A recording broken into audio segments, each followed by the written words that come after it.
everyone, how's it going? I am the Average Guy 1983. I wanted to give you guys a quick update on the basement Fab Kitchen project that I've been working on for a while, and I don't want to hold you guys any longer, so let's go ahead and go for it. This, my friends, I know that it doesn't look like much, but I have finally put up the pegboard system from flow wall into this basement wall. And I'm super excited because I finally got this done. This was what I was trying to do.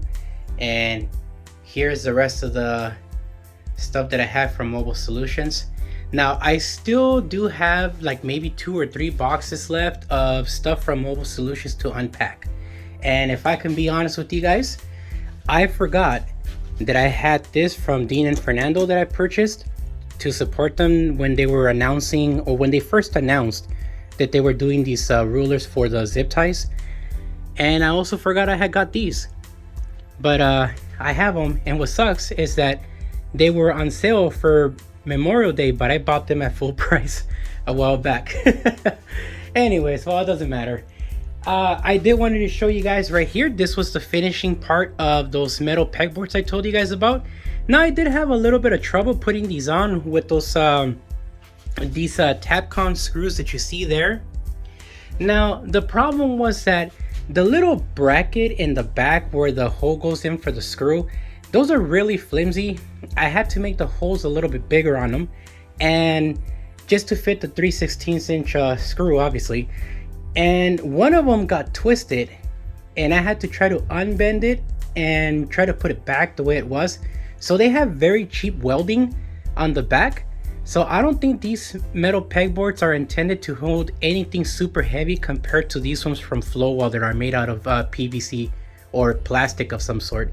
So these ones I would recommend if you're going to like put small things like what you just see here, or if you're planning on putting or creating a YouTube channel, for example, like what I'm doing. I'm planning on buying some more of these so that I can put in all of my batteries and my chargers and stuff like that, and extra wires for all of my camera gear.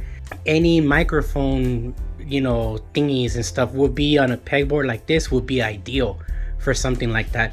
Lightweight stuff, lightweight to medium weight stuff, heavy duty on that one right there. But anyways, getting back to this, I do have the GESM router lift 2 that you see there. I got this with this dust shield covers for the router plate for about $305, and you might be able to find it cheaper, but at the time that I purchased it, it was $305. I also bought this thing here. This is the GESM Power Tech, and what this is, it's just basically a off and on switch that allows you to be able to turn on a router or a shop vac at the same time. So you have one facing up and one facing upside down.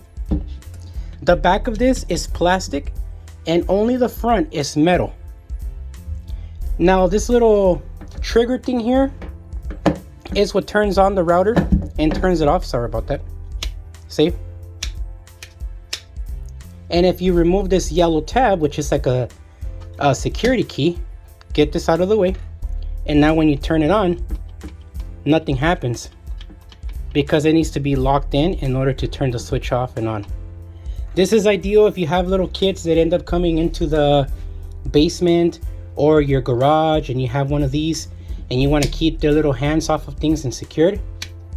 That would be ideal for that. These I got in 2020.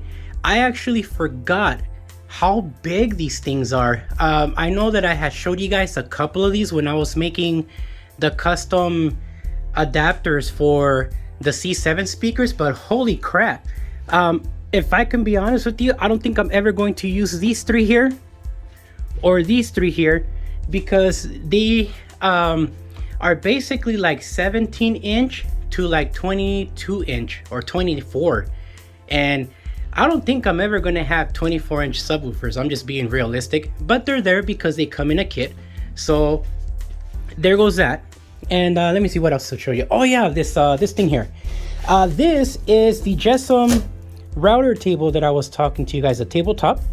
And just in case you're wondering, that black metal thing strip in the bottom or on the back, that actually goes facing forward. So if you have it like this, it goes facing this way because it's intended to have some kind of locking mechanism on it to be able to do cuttings better on the router and more secure. And behind it, you would put something like a fence guard. But I'm not sure if I would get one. The fence guard does have like this little vacuum hose attachment in the back, and you can open it up a little bit.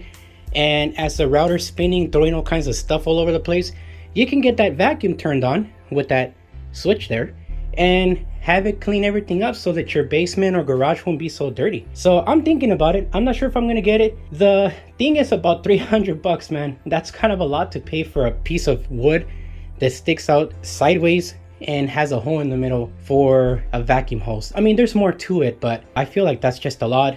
And people like, for example, Dean and Fernando, I never seen them use one of those fence guard thingies. Also Mark, which I'm sporting one of his t-shirts that I had for a really long time from Car Audio Fabrication. He has 3 routers on a table, and I don't see any kind of fence guard on his. So I'm thinking maybe you don't need one in the car audio industry. Maybe for woodworking, yes, but for car audio stuff, probably not, because you make awkward shapes and you also make things in circles. So yeah, anyways, you would make stuff like this, and I don't think you would need something like that. But anyways, other than that, here is the table. This is a Husky table I was talking to you guys about. Now, you see some plastic in the bottom. I have to actually unscrew these bolts here that you see in order to lift up the legs and remove that plastic that's there. This thing actually came pre-assembled as you see it. The legs were folded in like a folding table, and I just had to get this big 135-pound table out of a box and then put it up, and this is what it looks like, and I think it looks great. Seeing this here, man, and having half of the stuff for the router table, it brings me like excitement, because I didn't feel like I was going to actually have the opportunity to make this happen.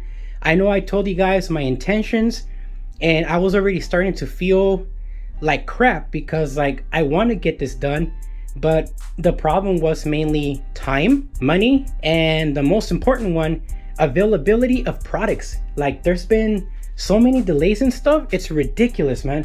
But yeah, this is already done. If you guys can see again, look, check this out. This is where all the router stuff is going to be at, as well as all the stuff from Mobile Solutions. Now, I do not intend on owning every piece of Mobile Solution templates, because I don't honestly think I need all of them. Maybe I do, maybe I don't. If I ever become a professional installer, like going to some of their classes and getting my certification from them, then yes, maybe I would consider it, because I'll know what to use those products for. But as of right now, these are the only products I actually know how to use. And anything new, I probably would need to get some kind of training from somebody, which I've really been wanting to go get some of those Mobile Solutions classes, but it's really expensive, it's out of my range, and it interferes with my job. I can't take time off of my job to spend 2, 3, or 4 days at Mobile Solutions headquarters just to learn how to use the router machine and all this stuff that they have here. And because I have some knowledge on this already, I know I will catch on to things quick. But yeah, man. Anyways, other than that, this table is exactly 34.5 inches off the ground from the bottom to the top there. And I think it's perfect because I actually set up these DeWalt battery chargers in mind to have up to a 36-inch tall table. And the idea is to try to have this table at the same height as the Jessam router table, which I don't really know how tall it's going to be once I get the leg frame part to attach the table and stuff to. But yeah, but everything now has power.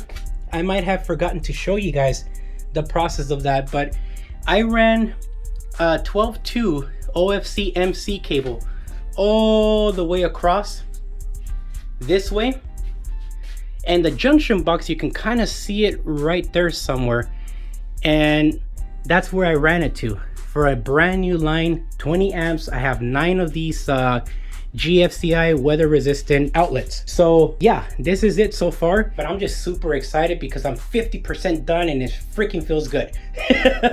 So anyways, that's all the details I have for you guys right now. I do intend on getting the 109-inch long cabinet system that I showed you guys on the previous video that was like for $2,100 or $2,100. I want the price to drop down. It needs to drop down, considering that it used to be $1,275, and I get it, with today's new prices of 2022, things are up now. So if I can get it under $1,600 on Black Friday, I'm gonna take out one of my credit cards and just pay for it immediately and have it shipped to my house and try to get that part of this system thing done. But like you guys can see there, I have some things here that have to be moved into my shed, and things that are in my shed that have to be moved in here.